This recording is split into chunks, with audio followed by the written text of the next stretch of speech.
Сәлем достар, Лön Қазақ YouTube арнамызға қош келдіңіздер. Бүгінгі подкастта біз бір қонақпен сөйлесеміз. Бізге бір қонақ келіп отыр. Ал ендеше танысайық. Ол кісінің аты Катя. Сәлеметсіз бе? Жағдайыңыз қалай? Сәлеметсіз бе? Рахмет. Менің жағдайым жақсы. Көңіл күйіңіз қалай? Көңіл күйім өте тамаша. Мен қазір сізге бірнеше сұрақ қоям, сол сұрақтарға жауап берсеңіз, иә?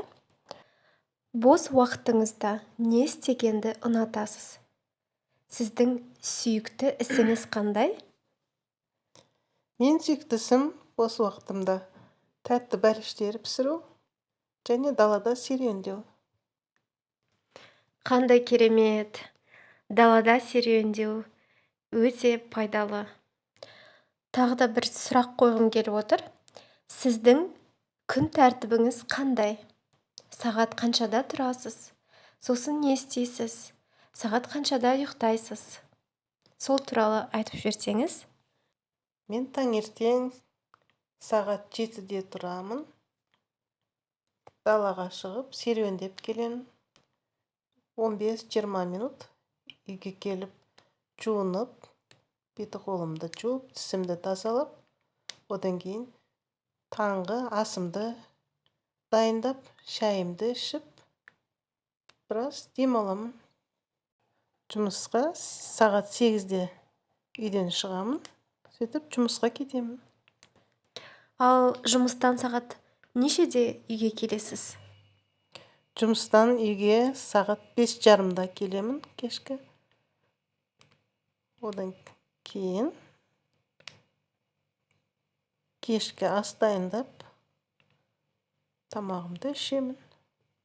Ал сіз жұмыс уақытында, жұмыста сіз тамақ ішпейсіз бе? Бізде жұмыста тамақ береді. Түскі үзіліс кезінде біз тамақ ішеміз. Түсінікті. Сосын үйге келіп, тағы да тамақ жасайсыз. Одан кейін не істейсіз тамақ ішіп болғаннан кейін? Далаға шығып, серуендеп қайтам. Ой, сіз серуен дегенді қатты жақсы көретін сияқтысыз ғой? Иә, маған ұнайды серуендеген далада. Құстар жүрсе, соған тамақтан беремін. Ой, қандай керемет, қандай мейірімді жансыз. Мен де құстарды жақсы көремін. Құстарға күніге тамақ беремін. Иә, менің өзім белгілі құстарым бар. Менің қолымнан тамақ жейді олар. Мені күтіп тұрады жұмыстан кейін. Өте керемет. Ал сіз үйге келіп тамақ пісірдіңіз, сосын тамақ жедіңіз, далаға шығып серуендедіңіз. Одан кейін не істейсіз? Одан кейін үйге келген соң YouTube каналға кіремін, TikTokқа кіремін. Кіріп, біраз фильмдер көремін, кино. Маған ұнайды ертегілер. Ертегілерді өте сүйіп қараймын. Қысқа кинолар көремін.